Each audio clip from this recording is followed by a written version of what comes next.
Piracy నిర్వాహకుడు ఐబొమ్మ రవి పెద్ద ఖతర్నాక్. Telugu cinema పరిశ్రమను ఇబ్బంది పెట్టిన పైరసీ వెబ్సైట్ ఐబొమ్మ నిర్వాహకుడు ఇమ్మడి రవిని సైబర్ పోలీసులు అరెస్ట్ చేశారు.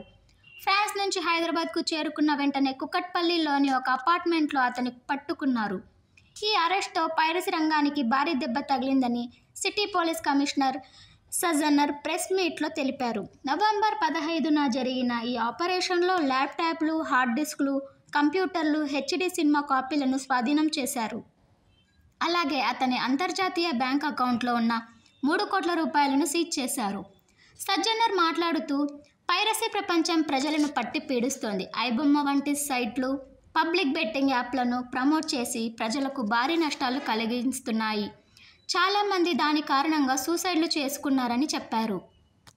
రవి 2019 నుంచి ఐబొమ్మను నడుపుతూ 110 డొమైన్లను కొనుగోలు చేసి ఒక డొమైన్ బ్లాక్ అయితే మరొకటి ఉపయోగించేవాడు. అతను 65 మిర్రర్ వెబ్సైట్ల ద్వారా 21,000 సినిమాలను హార్డ్ డిస్క్లలో స్టోర్ చేసి అప్లోడ్ చేశాడు. గాడ్ ఫాదర్ నుంచి ఓజీ వరకు అన్ని బ్లాక్ బస్టర్లు, ఇటీవల కాంతారా, డ్యూడ్, మిరాయ్ వంటి హిట్ సినిమాలు కూడా పైరసీ చేశాడు. ఈ కారణంగా తెలుగు చిత్ర పరిశ్రమకు 24,000 కోట్ల రూపాయలు నష్టం జరిగిందని అధికారులు అంచనా వేశారు. రవి దాదాపు 20 కోట్ల రూపాయలు సంపాదించాడని, అంతర్జాతీయ లింకులతో క్రిప్టో కరెన్సీ ద్వారా డబ్బు కూడబెట్టాడని తెలిసింది. ఒక మాస్టర్ మైండ్ మీరు చూస్తుంటే ఆమె ఫస్ట్ నుంచి ఆమె ఉన్న పేరు అంతా అలియాస్ అని పెట్టుకొని అంతా ఇప్పుడు ఆమె అక్కడ మహారాష్ట్రలో డ్రైవింగ్ లైసెన్స్ తీసుకున్నారు. ప్రహ్లాద్ కుమార్ వెల్లెల్లా అని చెప్పి ఆ పేరుతోని ఆయన ఈస్ టేకన్ డ్రైవింగ్ లైసెన్సు. అదేవిధంగా పాన్ కార్డు కూడా అదే పేరుతోని తీసుకోవడం జరిగింది.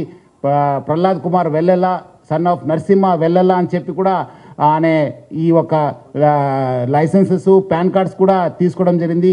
ఇక్కడ కూడా మన దగ్గర కూడా సేమ్ మన ఆంధ్రప్రదేశ్ ట్రాన్స్పోర్ట్ డిపార్ట్మెంట్ నుంచి కూడా లైసెన్స్ తీసుకోవడం జరిగింది. సో ఇట్లానే ఫస్ట్ నుంచే ఆ ఒక్క క్రిమినల్ మెంట్ ఆఫ్ మైండ్ ఉండడంతోనే ఈ అంతా లోతుగా టెక్నాలజీ యూజ్ చేసుకుంటూ ఈ పైరసీలో ఇన్వాల్వ్ కావడం జరిగింది.